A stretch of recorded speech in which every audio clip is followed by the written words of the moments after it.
Welcome back to The Vocalist. Today I am listening to the band Depeche Mode for what I believe is the first time, so we're starting with the song Enjoy the Silence. Here we go.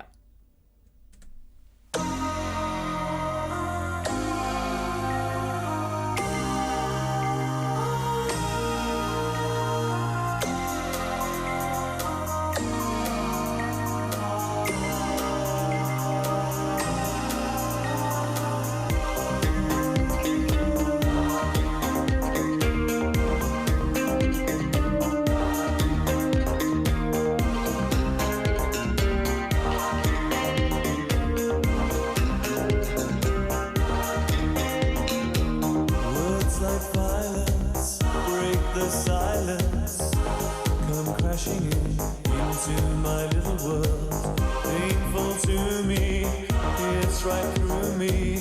Can't you understand? Oh, my little girl, all I ever wanted, all I ever needed is here in my arms. Words are very unnecessary, they can only do harm.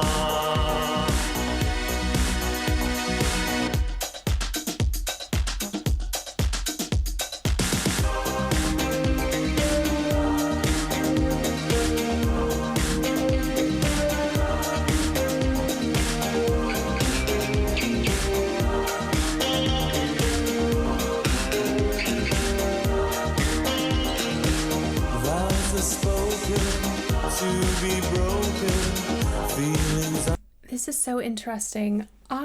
It sounds familiar. At least that one like small chorus section, words like silence, or I already don't even remember the words. We're going back, obviously. The overall sort of aesthetic and vibe is reminding me a little bit of The Cure, because there's this sort of it feels a little melancholic, maybe. I don't know, there's just a subdued nature to the overall piece, and vocally, not only does it complement that sort of vibe aesthetic, but he's got an interesting sort of cover, or maybe even it's just like the space he's using that's giving this sort of boomier sound than not. I don't know. And the other reason I'm thinking this reminds me of when I listened to The Cure is it just kind of, I don't know, it was hard for me to dial in on certain moments or certain characteristics, just because the overall song sort of just swept me away when I listened to Pictures of You. So that's why I'm getting a similar experience. It just feels like, yeah, an experience. So back to the beginning.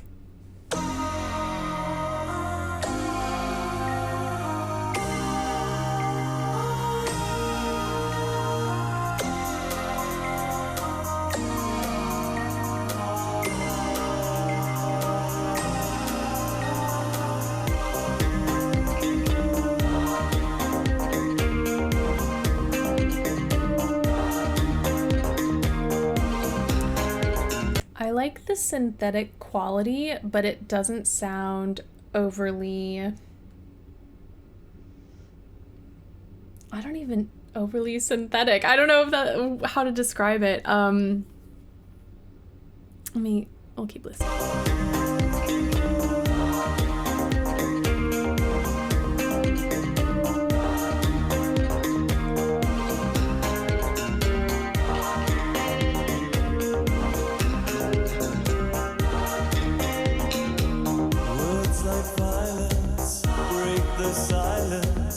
The way he comes in, it's so velvety and it's so round. Words like Words like violence break the silence, come crashing into my little world. It's a very smart I don't know if you want to say orchestration or just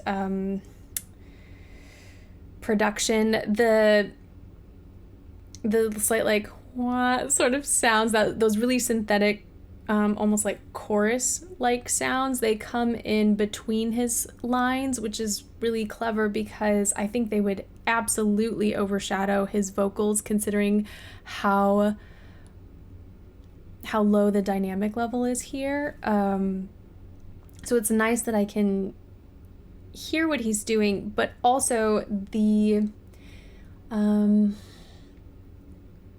dynamic level is sort of matching, in that even though we have a separation between the text and with that insertion of a different sort of tone, whether, synthetic or instrumental, however you want to describe it, they kind of match. So the whole thing kind of feels like it's still moving and less separated than if we didn't have that. Hopefully that makes sense. Come crashing into my little world. Painful to me. It's right. Now there on Painful, you could hear more adduction, and a little bit more press, and then we got even just a little added vibrato at the end of that first phrase. Painful to me, it's right through me. Don't you understand? Oh, my little girl. All I ever wanted, all I ever needed is here in my arms. Words are very unnecessary. They can only do harm. I also liked that phrasing, words are very unnecessary. It seemed like he connected that, whereas previously when you consider the phrasing that we heard at the beginning, one would imagine there would be a breath before unnecessary, but him knowing the full scope of the text, singing through that phrase, I think was a really cool choice because it was just a tiny bit different than what we heard before, which sort of made my ears kind of perk up. Let me go back a little more. Words are very unnecessary. They can only do harm.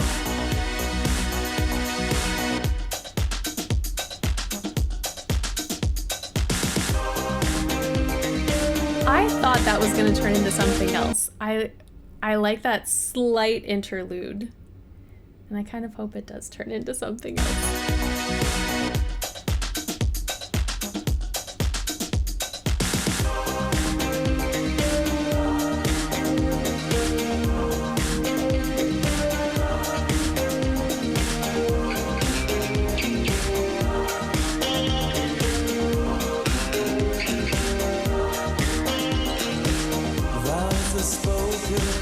To be broken, feelings are intense, words are trivial, pleasures remain, so does the pain. Words are meaningless and forgettable. All I ever wanted, all I ever needed is here in my arms. Words are very unnecessary, they can only do harm.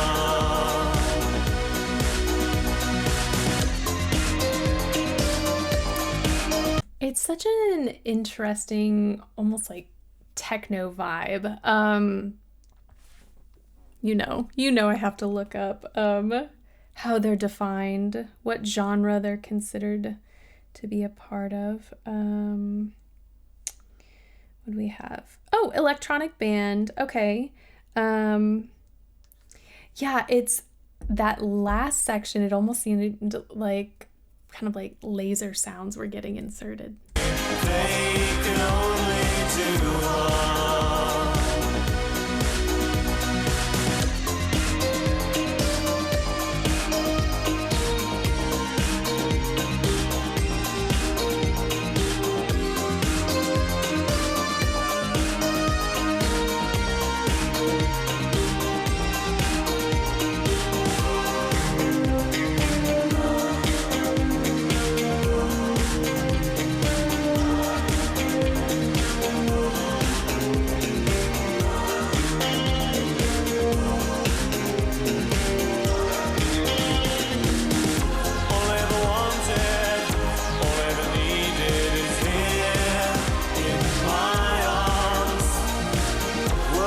enjoy the harmonies that come in occasionally. It is, his voice matches so well with, I'm going to say instrumentation, even if it's all electronic. There's something about the timbre of his sound that it has, I don't know if it's like a hollowness or if it's just the cover that I'm hearing. There's a lot of nasality, which is also helping, but it's like maybe it's the combination of nasality with space, maybe some like open pharyngeal sound. I really appreciate how beautifully his tone is matching the music, because again, it's really hard. It's not hard, but I'm not super focused on his voice because everything just blends so beautifully together as a whole. And so occasionally, yes, I hear, like I mentioned previously, that vibrato rate sort of quickened, and then hear the added voicings. So there are moments that I'm, oh, that's, interesting, but I think just every part combined is making this song feel really complete and not something that's easily sort of dissected. Words are very unnecessary. They can only do harm. All I ever wanted, all I ever needed is here in my arms. Words are very unnecessary. They can only do harm.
I really enjoyed the overall aesthetic of the song.